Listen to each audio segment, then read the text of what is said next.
What's up, guys? Hey, this is Christian Brindle with Six Figure Medicare Agent. Hope this video finds you doing well. And I have the absolute pleasure today to have a conversation with someone who's a real celebrity in the industry. She's the queen of the bundle. She manages senior security benefits. She's on the board of directors for multiple insurance companies, and she's become a very, very good friend of mine this year. I have the pleasure of introducing Mrs. Gaylan Hendricks to join me today. Gaylan, thank you for taking some time. Awesome. I am so excited. Let's get it going. I'm pumped. I can see you and all your stuff in the background now. Yeah, all my distracting gear in the background. I like it. So, Gaylan, if anybody that's watching this might not be familiar with you, if you're not familiar with Gaylan, you have to reevaluate your priorities in the industry, in my opinion. But for anybody that's not familiar with you, talk about your story. Give us a little bit of an introduction for you. How'd you got into the business? How you get to where you are today? Well, so my dad was a debit agent, and if I tell everybody when I do these interviews, so there's probably multiple people that have seen it before, but at the end of the day, I've never known a harder working insurance agent than a debit agent and my dad, because they had to collect premium and sell, hit goals on collection, hit goals on sales. So I saw a real hard work ethic very early on in my life.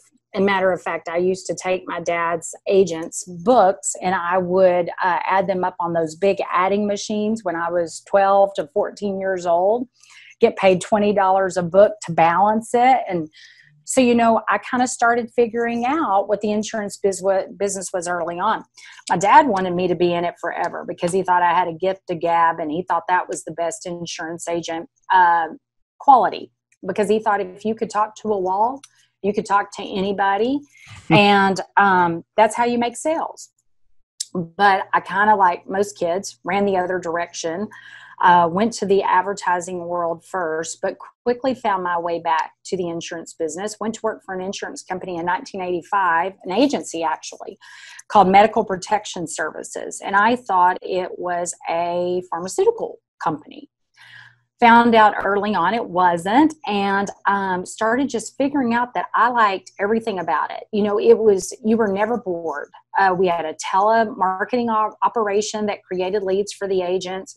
At that time, it was an all-med sup agency, and standardized Medicare hadn't come into place yet. So I got to see some of the best salespeople in the world. If they wanted advances, they had to sell an annual.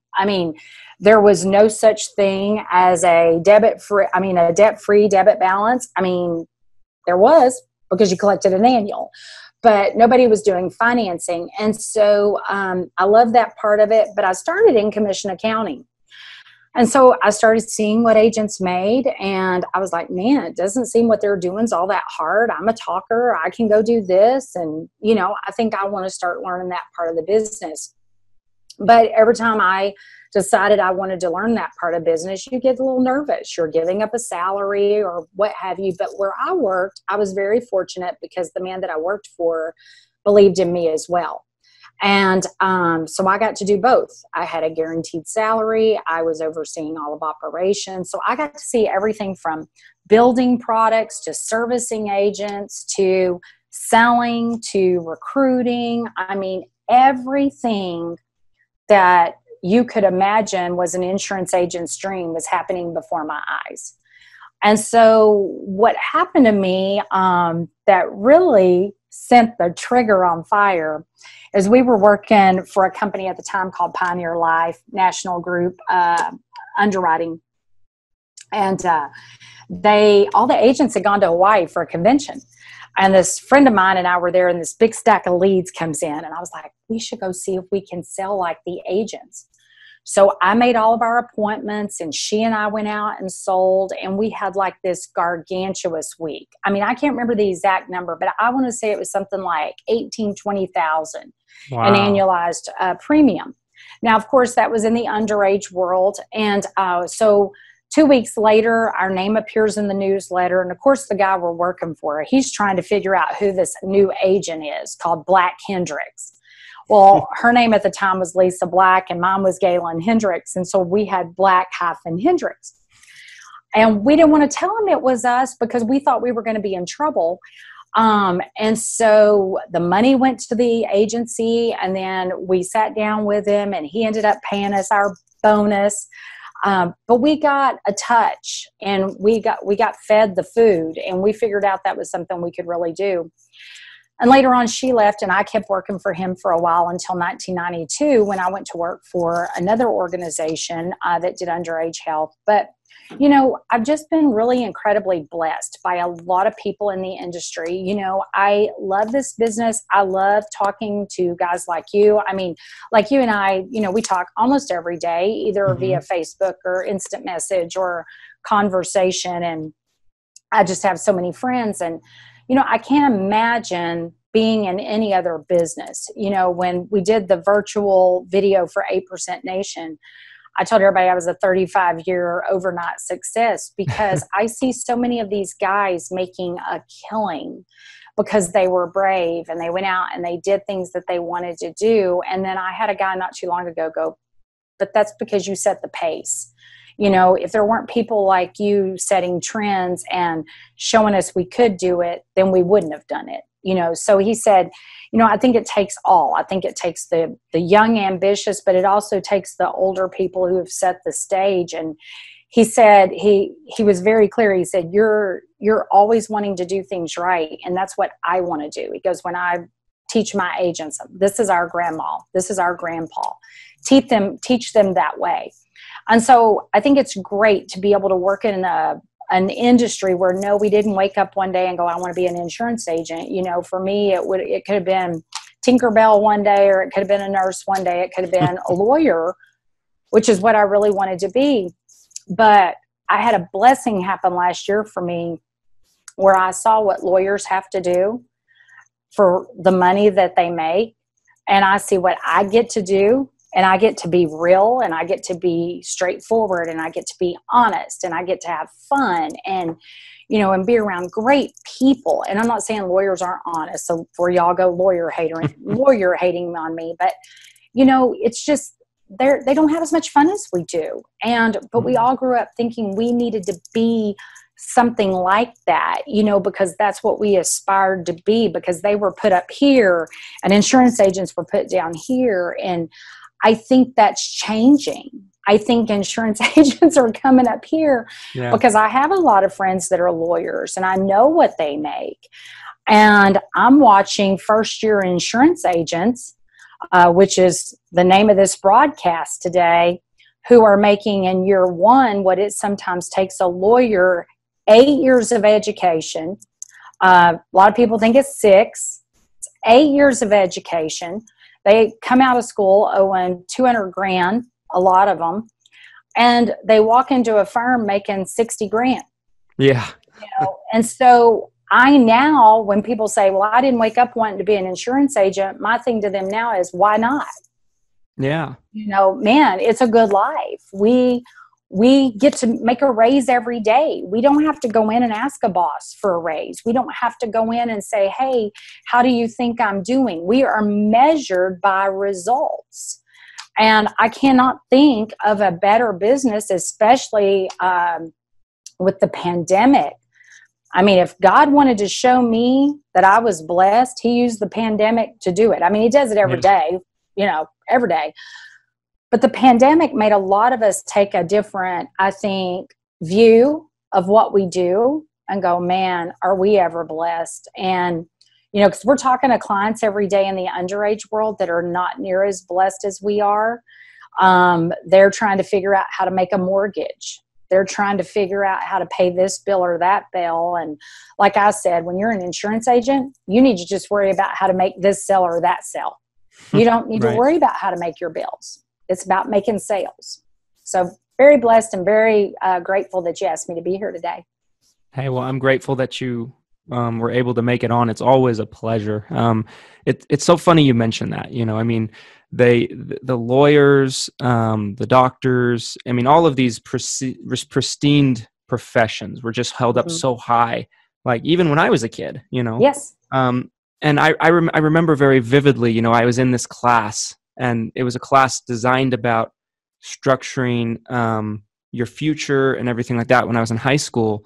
Mm-hmm. And I didn't know what career to put down. So I put down insurance agent because that's what my dad had done.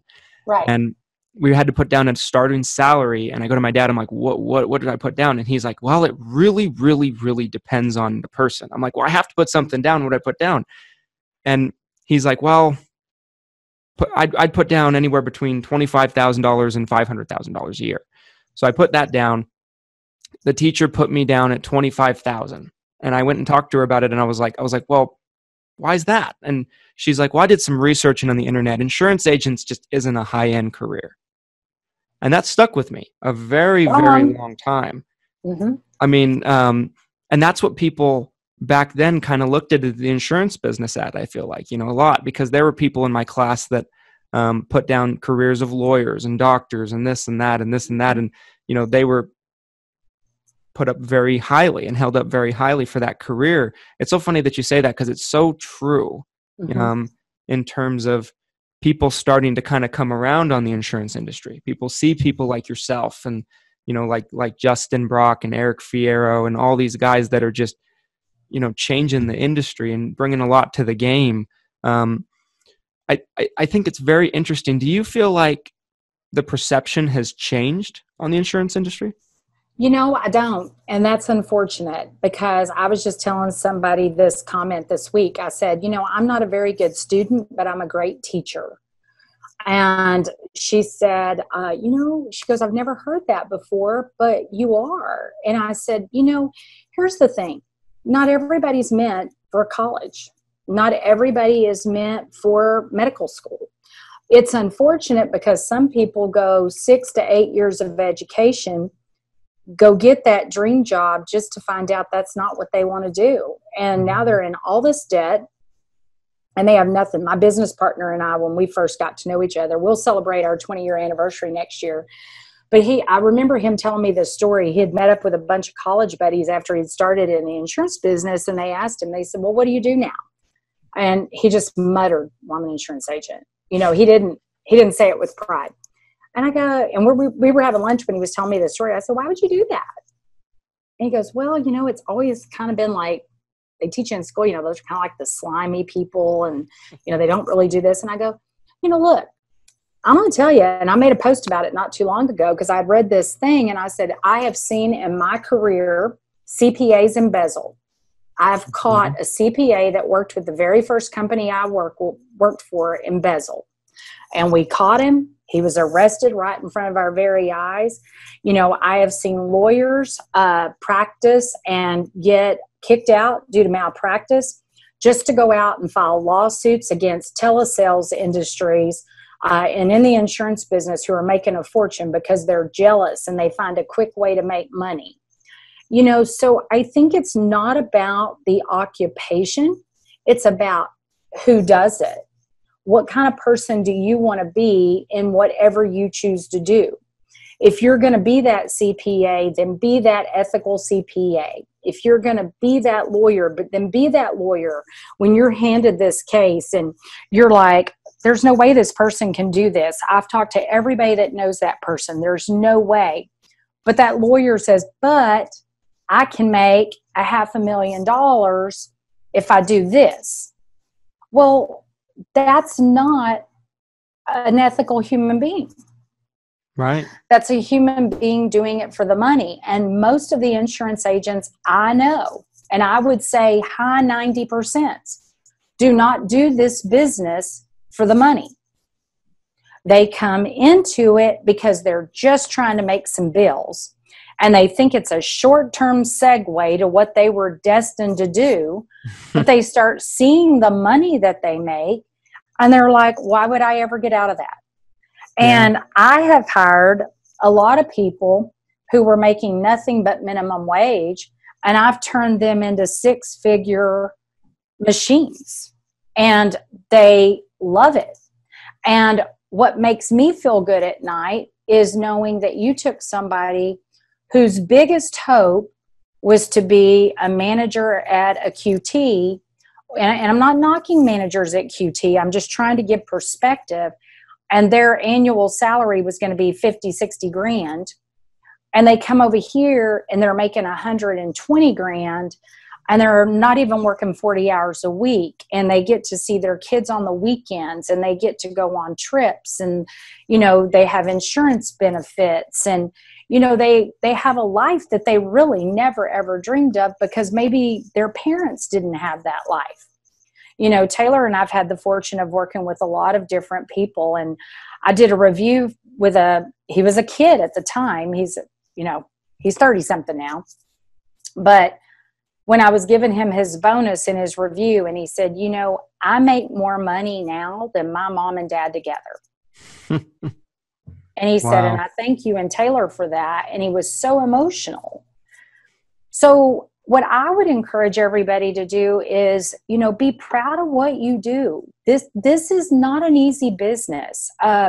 People think just because somebody walks in your office and sits down and talks to you that you get a sale. That's not how it works. It's just like when you go buy a car. You may have every intention to go buy a car, but the first dealership you walk into may not be the dealership you buy from. Mm-hmm. You have to be a salesperson. And more importantly, you have to be an educator. So that teacher who wrote $25,000 down on that piece of paper, shame on her. Number one, she taught you a lesson and doesn't even know it. She taught you a lesson for you to say, I don't want to make just $25,000. I want to make $500,000.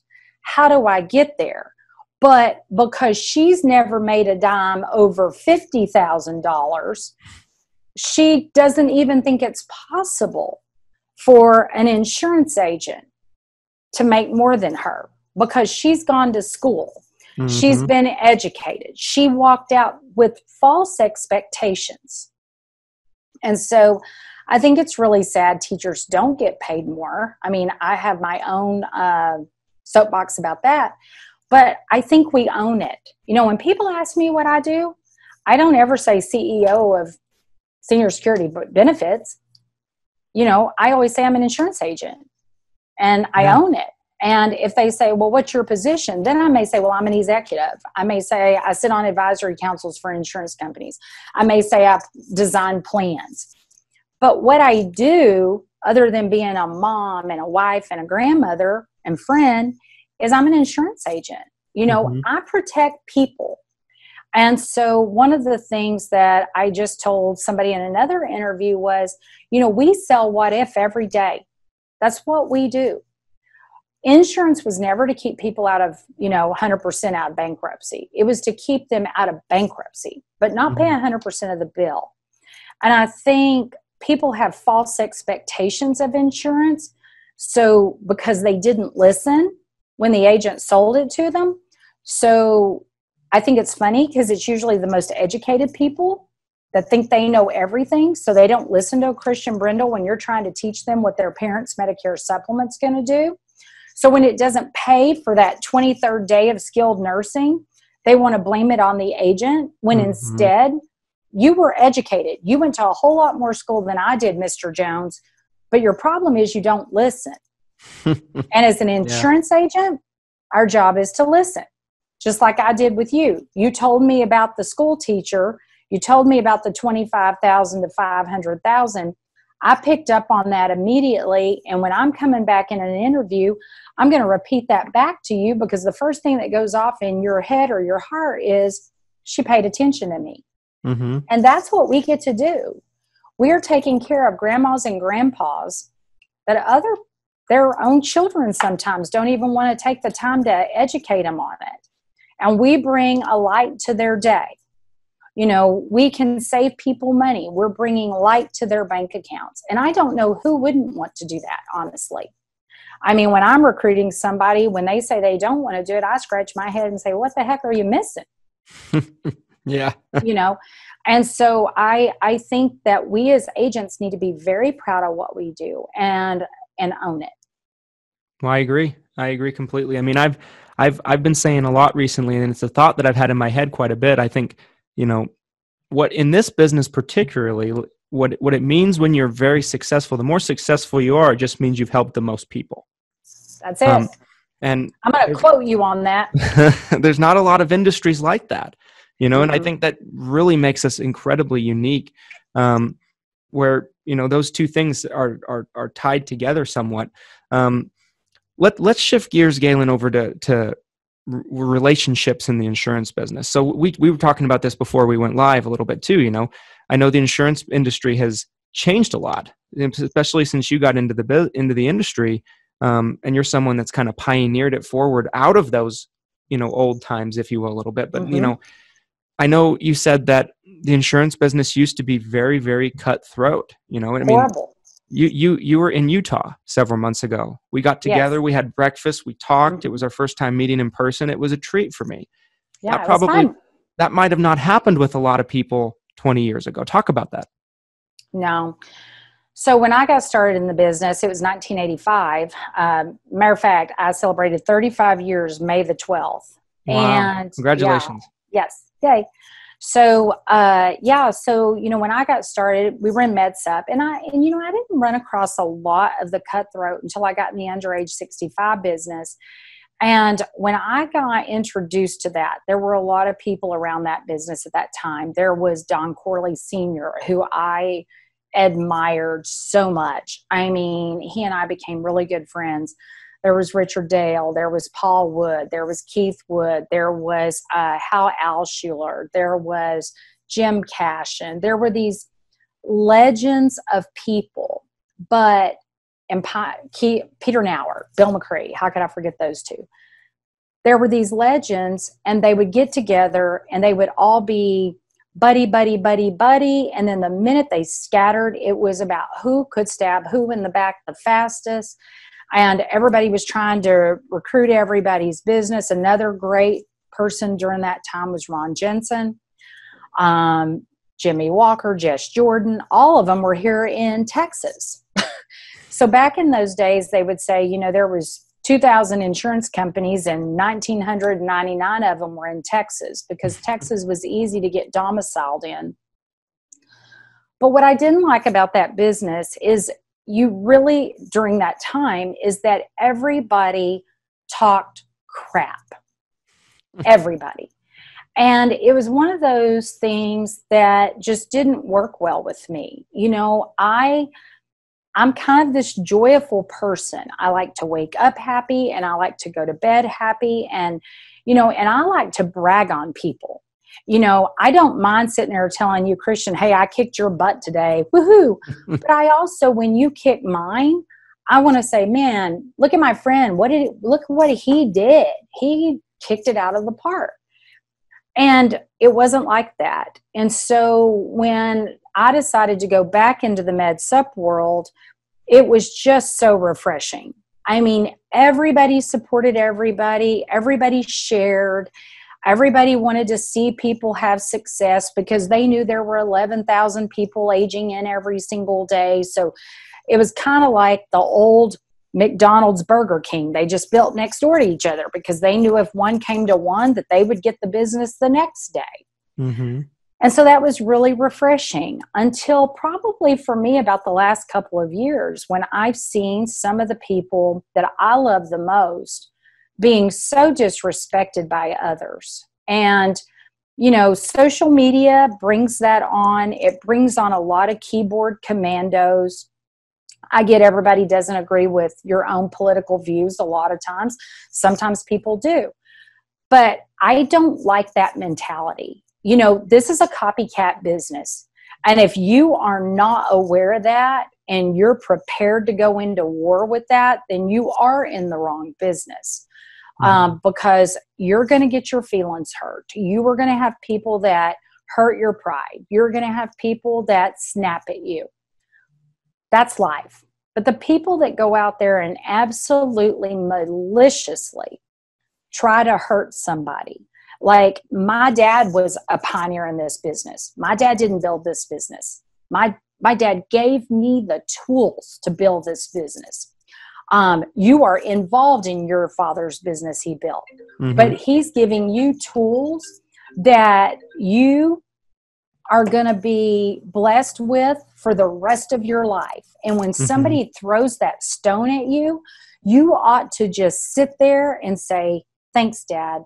I really do appreciate that, because I would give anything, all the money in my bank account, to be able to work a day with my dad. I lost my dad when he was 52 years of age to cancer, as you well know.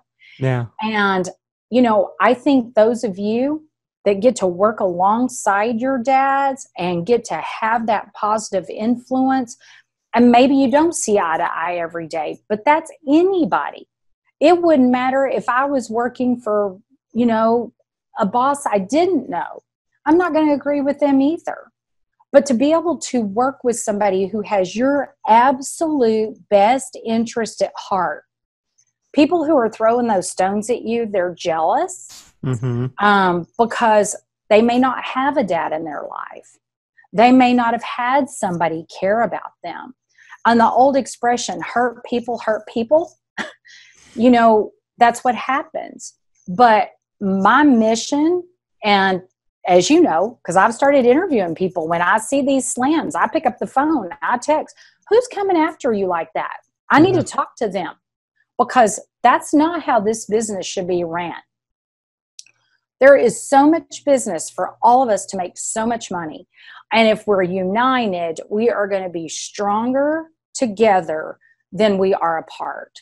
You could look at Justin Brock as a competitor. Justin could look at me as a competitor.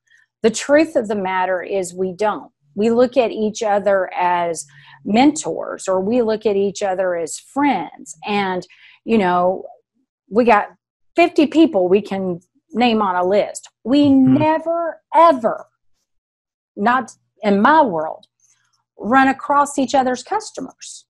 Yeah. I have never run across a Christian Brindle customer. I have never run across a Justin Brock customer. I have never run across a Danielle Kunkel customer, or Danielle Roberts now. I don't run across those people. And one of my absolute best friends in this business is a guy by the name of Jake Bailey. He's right here in Fort Worth, Texas. We never run across each other's customers. Years ago, he and an agent's working for me, they ran across a customer.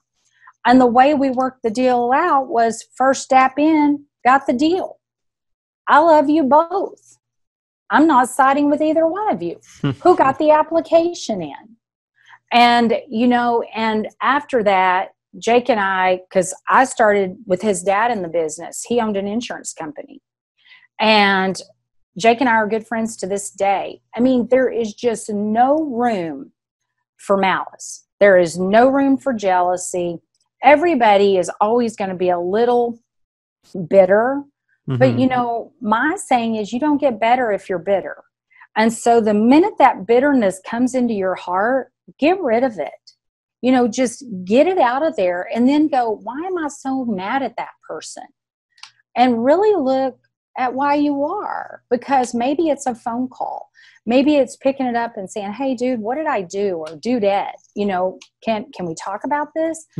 And, and try to learn from that, because I think you're going to be better if you learn from each other. And I get we all want to have successful businesses. That's what makes us so good.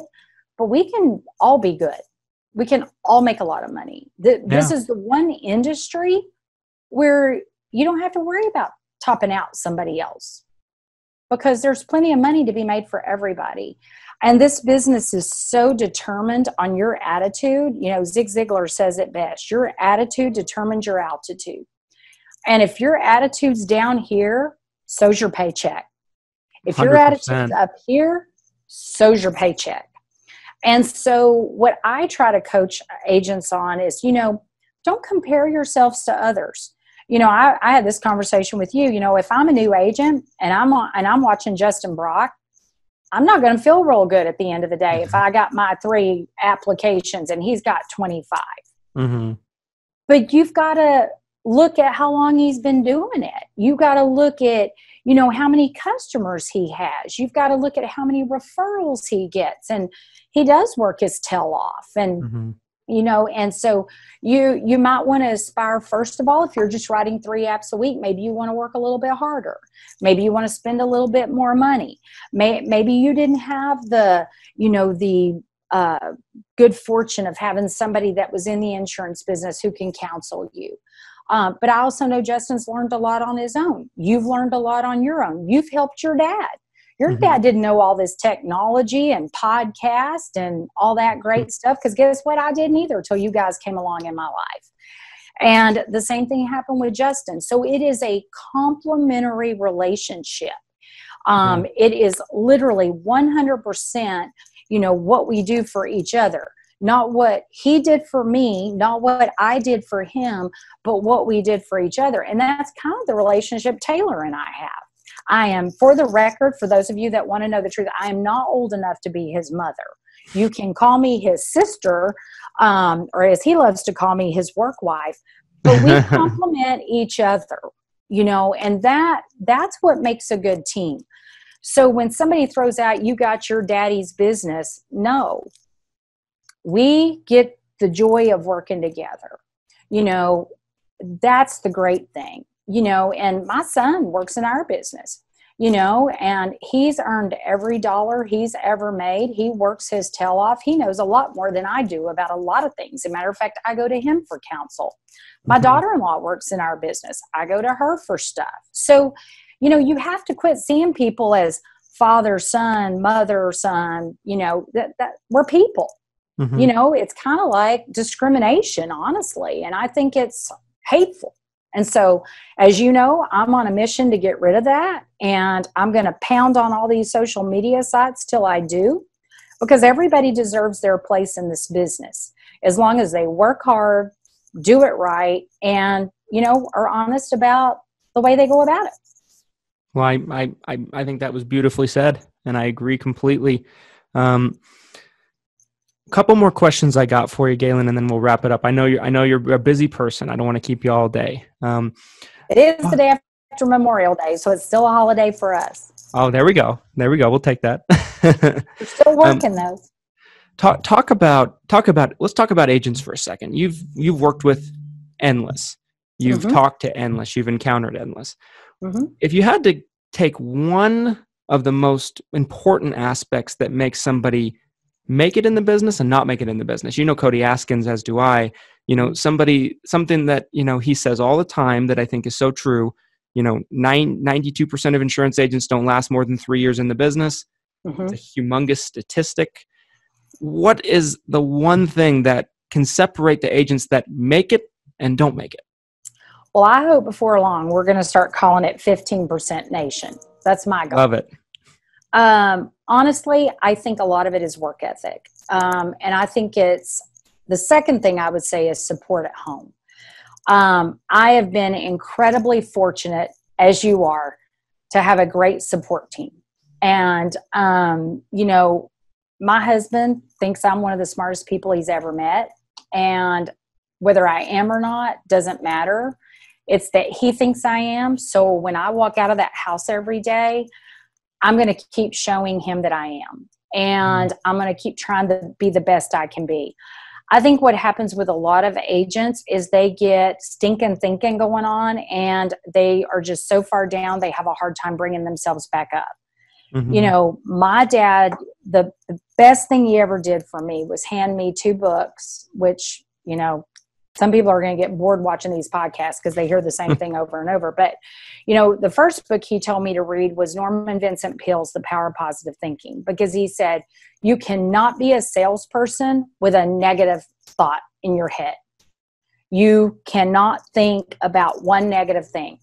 When you wake up in the morning, the thought of, I can't do this one more day needs to go away, or you need to go get another job. Because can't is just not part of the vocabulary. Most agents get out of this business, and this was my dad's quote, not Norman Vincent Peale's. He says, it's not that they can't, they won't do it. It's hard work. It's uncomfortable. It is something that normal people just don't do. They don't go knock on a door and say, hey, may I come in and talk to you about your insurance? That is so far from what they're taught to do as a child that it's night and day. So it takes them to a very comfortable, warm, cozy feeling to a very awkward, uncomfortable place. And nobody likes to be told no. even from the age of a child. You don't like the word no. So you have to condition yourself that no is not a bad word. Actually, no is the word that's going to make you successful. So that's why the talk I'm going to be doing at 8% Nation is there are no successes without struggles. You know, people who come into this business thinking it's going to be all glory and all happy and I'm going to write 25 apps this week are just absolutely wonderful thinkers in the positivity world, but they're living in a Cinderella fairy tale. They need to be legit. They need to go, hey, look, I can do this and I can write 2 a day. Best person I've ever heard speak and read their book was Joe Gandolfo. I know without fail I can make a sale a day. Because if the only person I sell that day is myself, then I made the sale. So you sell yourself first, and then you go out about your day. And so I've made myself read these books. I've made myself listen to the old cassette tapes over and over to where there wasn't any more tape. You know, and then you went to go buy one and they didn't make it anymore. You know, and so just keeping your head full of great thoughts. Surround yourself by great people. If you start finding your circle of influence is larger than 5 and it's not the 5 most positive people in your life, dump one. You know, you can always come back to that person later on in your life, but get them out of your circle while you're trying to make it past that 3rd year. Only be around people who really have your best interest at heart. And it starts with your trainer.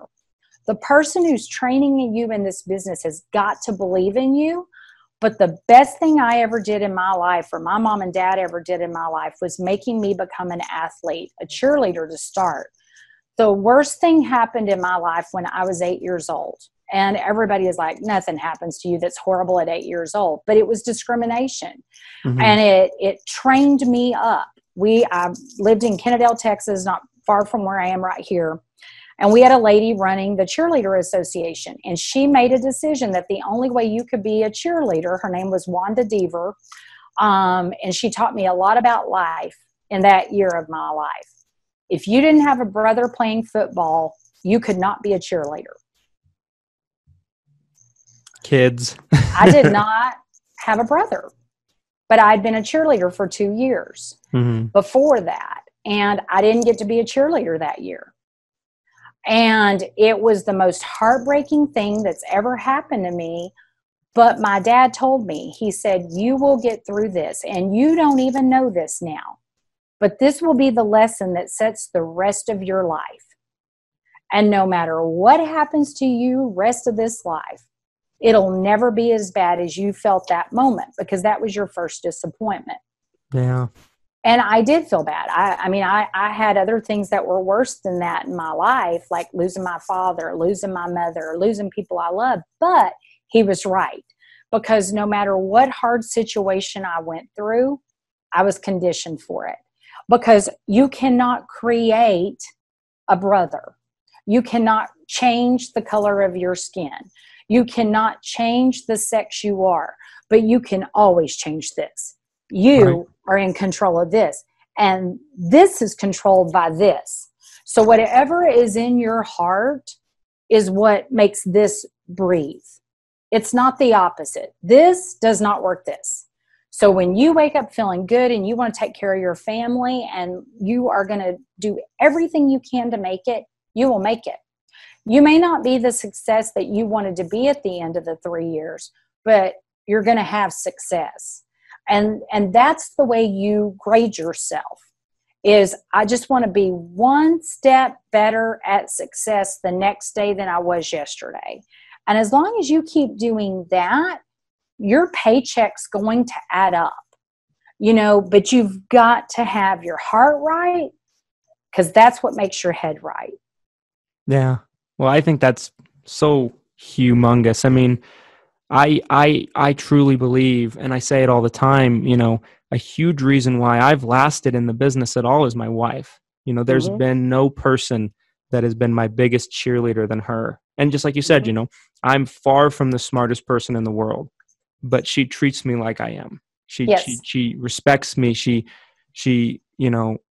looks up to me. She believes in me. She believes in me. And that was always so huge for me when I started out, because I didn't always believe in myself. That's right. Very well said. And because you're going to have those days. That's a Yeah. fact of life.